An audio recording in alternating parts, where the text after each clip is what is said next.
The League of Extraordinary Gentlemen. Volume 3. Century is the third volume of The League of Extraordinary Gentlemen, written by Alan Moore and illustrated by Kevin O'Neill. Co-published by Top Shelf Productions and Knockabout Comics in the US and UK respectively. Century was published in 3 distinct 72-page square-bound comics. Structure.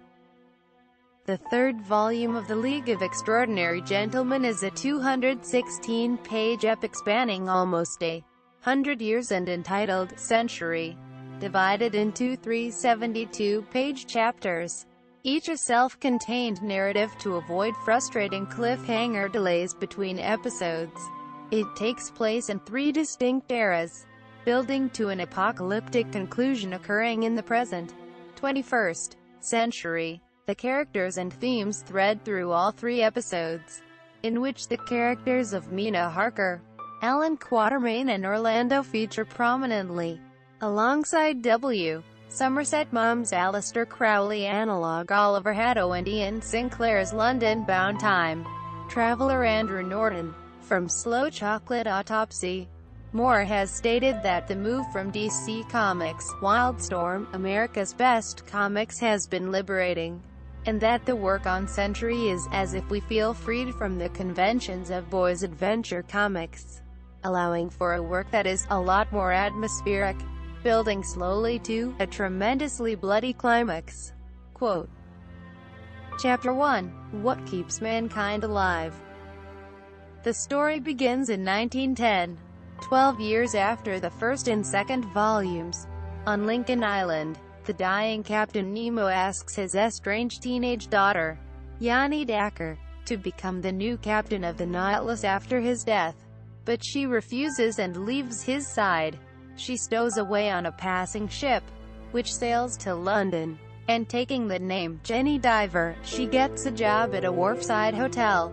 Jack Machep, portrayed as a combination of the threepenny opera protagonist Machep and real-life serial killer Jack the Ripper, arrives in London on the same ship and murders a prostitute, Alan Quatermain and Mina Murray, who have both become immortal after bathing in the fire of youth, continue to work for the British government as part of the League of Extraordinary Gentlemen, along with new members Orlando, Thomas Carnacki and A.J. Raffles. Carnacki has frequent visions of an upcoming disaster where many people will die, and a cult plotting the creation of a moon child destined to initiate Armageddon.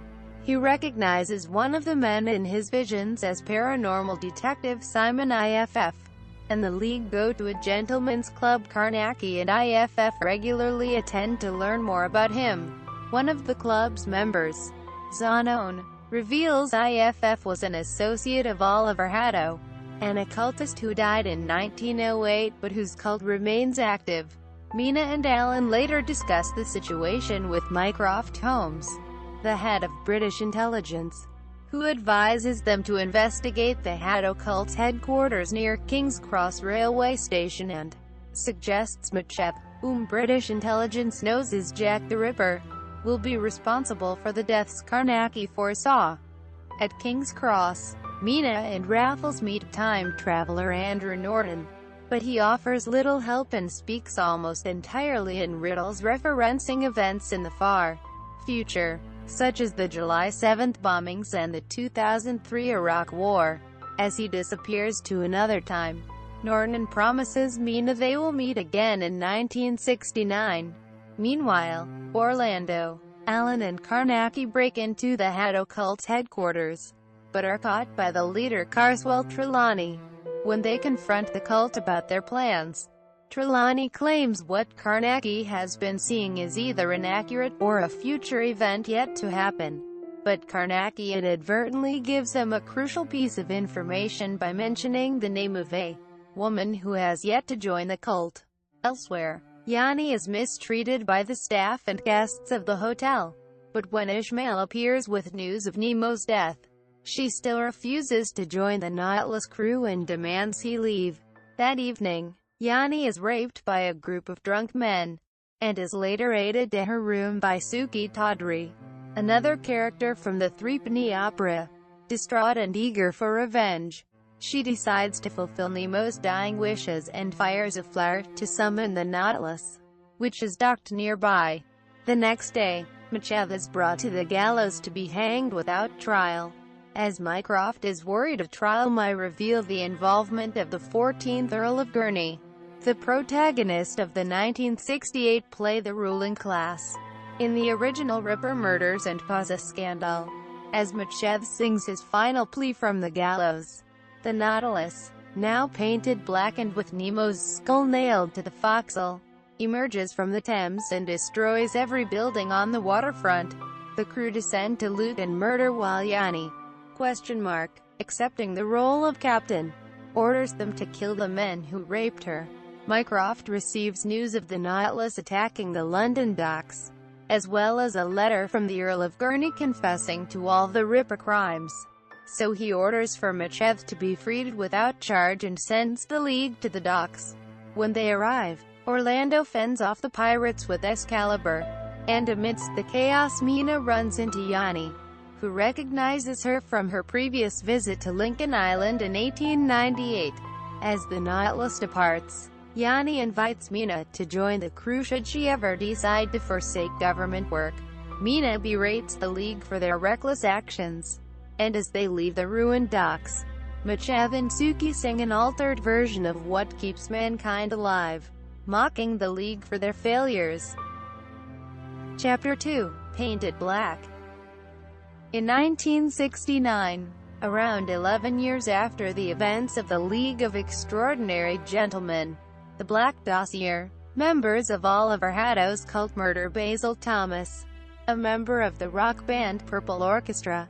Mina, Orlando and Alan no longer work for the British government and have spent the years since the events of the Black Dossier away from Britain. But the sorcerer Prospero summons them back to investigate Basil's murder. The Nautilus drops the League off at the White Cliffs of Dover, and returning to London they settle into their new base underneath a nightclub, which Mina had planned to use as the headquarters for a superhero team she tried to assemble in 1964. They speculate that the Haddo cult may be trying to create the Antichrist, following a previous failed attempt to do so in New York 2 years before. That night, Mina has a nightmare in which she is haunted by Haddo's spirit, leaving her disturbed and terrified. Meanwhile, mob leader Vince Dayton hires Jack Carter to search for Basil's killer as well, and Carter's investigations lead him to an occult bookshop owned by Cosmo Gallion, the current leader of the Haddo cult. The next morning, the League meet with Jerry Cornelius, who tells them Andrew Norton is due to reappear at King's Cross. When Norton does appear, he continues to speak almost exclusively in cryptic riddles referencing works of fiction and events in the future, but he does reveal Haddo's spirit has been transferring into other bodies for years, including Carswell Trelawney and Cosmo Gallion, and directs the League's investigation towards a nightclub called the Flying Cylinder. Before leaving, Norton warns that by the time they meet again in 2009, the League will be too late to stop Haddo. Elsewhere, Gallion discusses the Haddo cult with Purple Orchestra's lead singer Turner, and promises him he will become Haddo's new host body. At the Flying Cylinder, Mina meets and questions Gallion's partner Julia, who takes her back to her flat. They have sex, and Julia gives Mina a tadocic acid diethylamide pill. Purple Orchestra hold the concert at Hyde Park in honor of Basil, which parallels the real-world death of Rolling Stones member Brian Jones and the subsequent tribute concert, in which Turner reads poetry and sings a song based on sympathy for the devil. From Julia's information, Mina learns that Haddo's spirit plans to transfer from Gallion to Turner at the concert, and she, Orlando and Alan go to Hyde Park to stop the ritual. However, once they arrive she realizes the actual ritual is occurring at Gallion's bookshop. While Alan and Orlando race to the shop, Mina stays at the concert and takes the tadocic acid pill, which gives her surreal hallucinations. Her spirit leaves her body and fights Hato on the astral plane. But he overpowers her and reveals the League's interference will not affect the planned birth of the Antichrist. At the bookshop, Jack Carter kills Galleon before the ritual can be completed. With his plan gone awry, Hato is forced to enter the body of a man named Tom, who is heavily implied to be a younger Voldemort. Purple Orchestra release a flock of bats into the crowd, and as Mina returns to her body she is driven insane by a hallucination of the bats chanting, "Remember me." Quote, she is taken away in an ambulance before Alan and Orlando can get to her, while Tom, now under Hato's control, goes to King's Cross and passes through platform 9 3/4. 8 years later, in 1977, Alan and the female Orlando have still not reunited with Mina, and sit sulking in a bar. Alan has relapsed into drug abuse, and growing bored of his self-pity, Orlando leaves him, planning to join the army once her gender changes again. Chapter 3. Let It Come Down.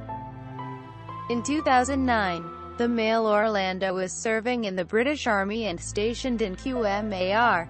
He receives a medal after apparently surviving a massacre, but he privately confesses to a fellow immortal soldier, Colonel Cuckoo, that he actually committed the massacre himself in a moment of violent madness.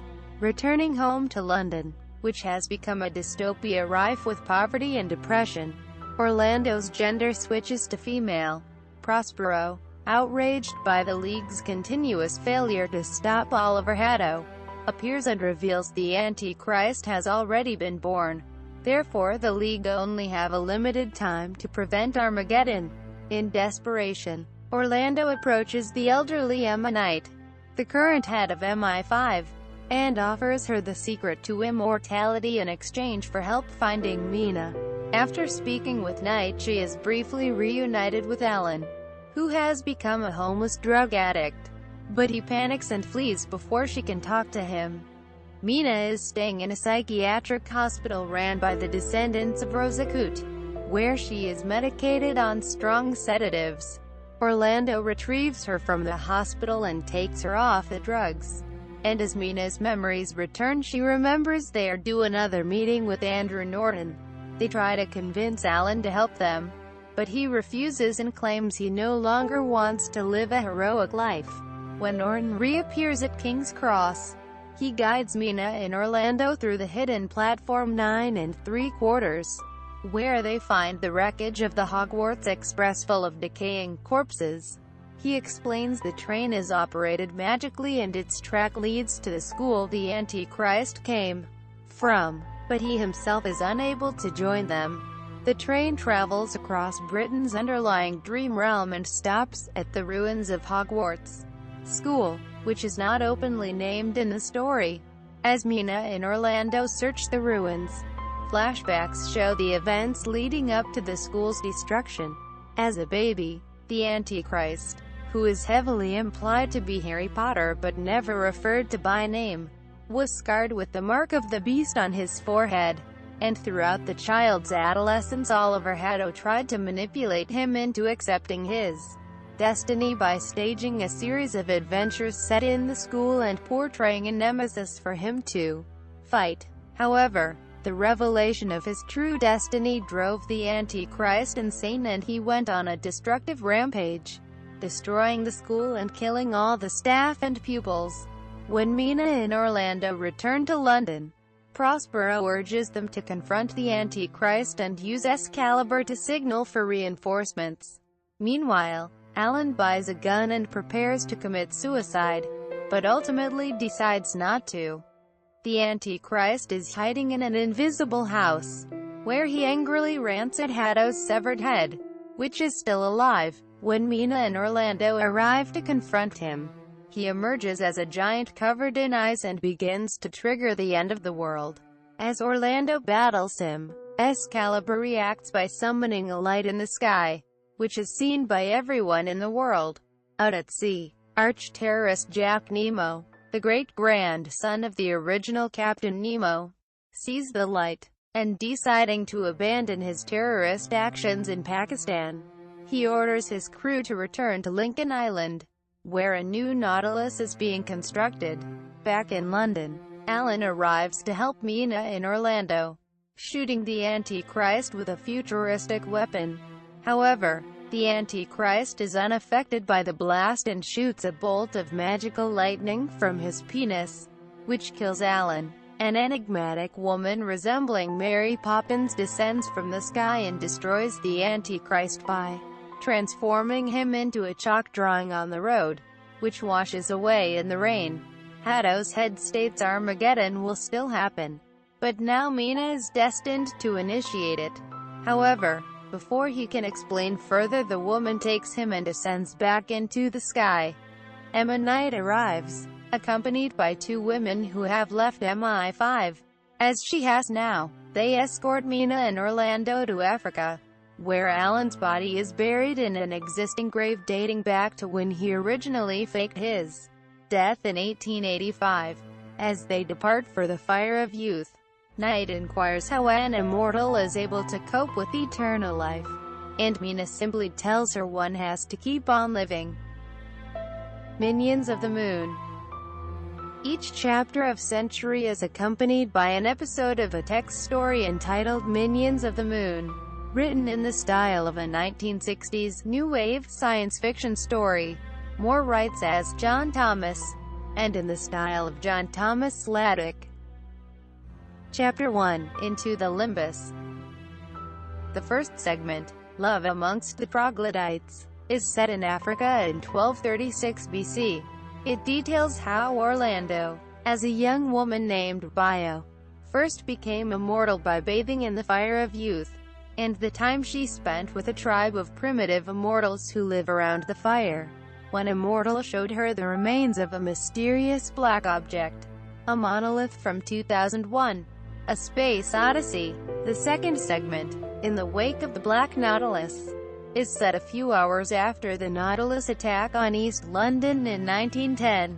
Mina Murray is left disturbed by her earlier encounter with Yanni Dacker, and is fearful of how her own immortality will affect her in years to come. Alan Quatermain pacifies her with a romantic gesture, promising to give her the moon above Soho.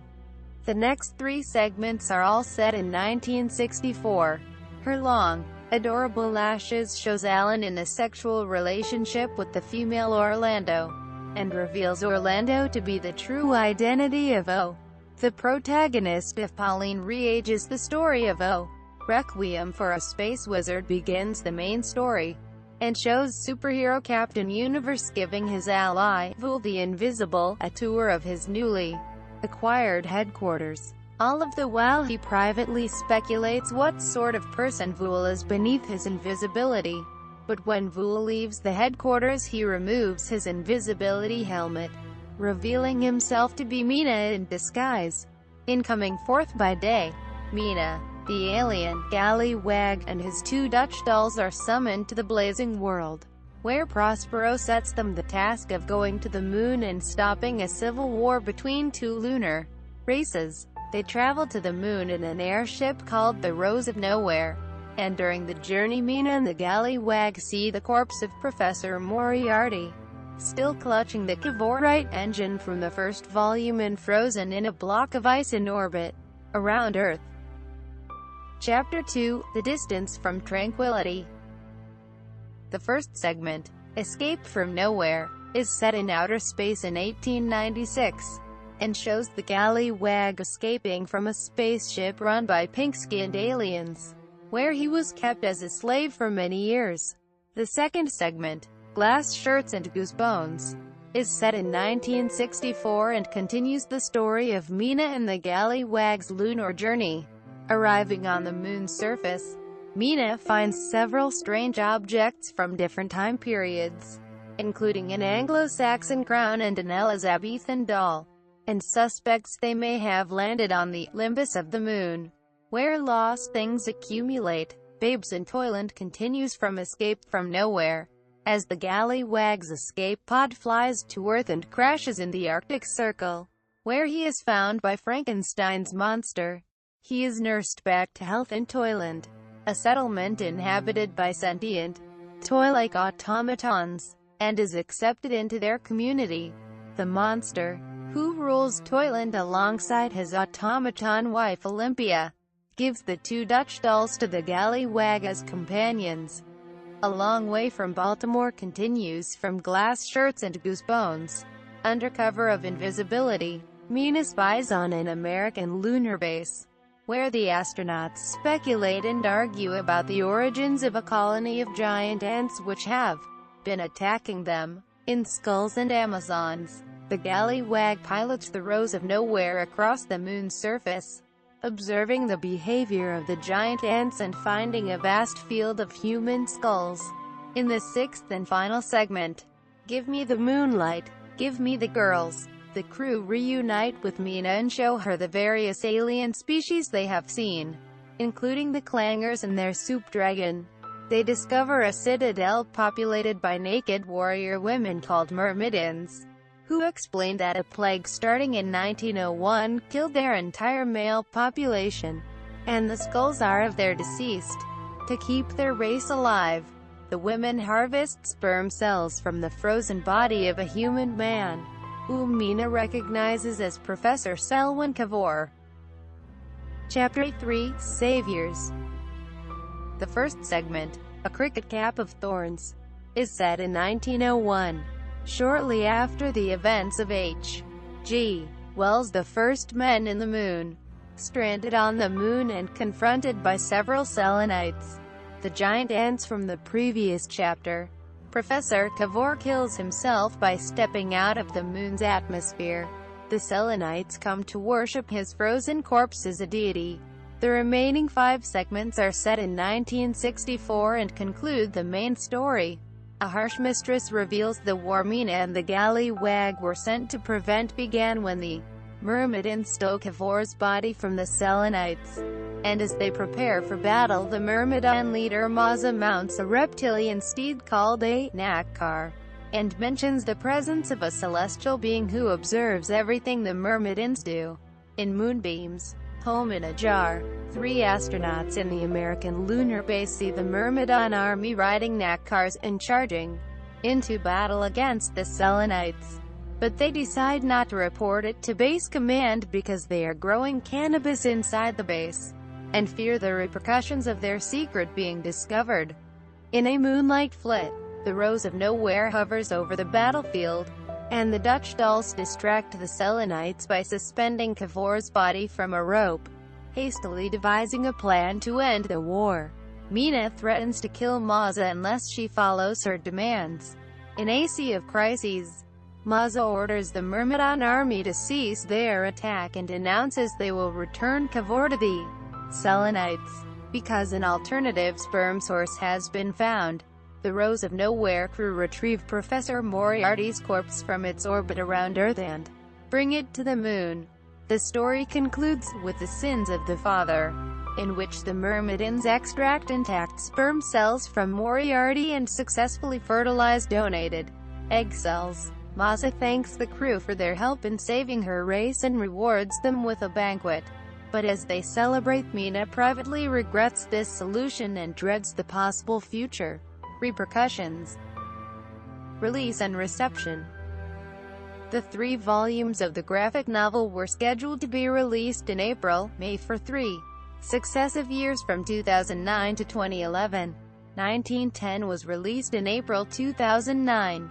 1969 was released July 2011. And 2009 was released on June 27, 2012. Reception to Century has been mixed to positive. Chad Nevitt called the book flat out fun to read.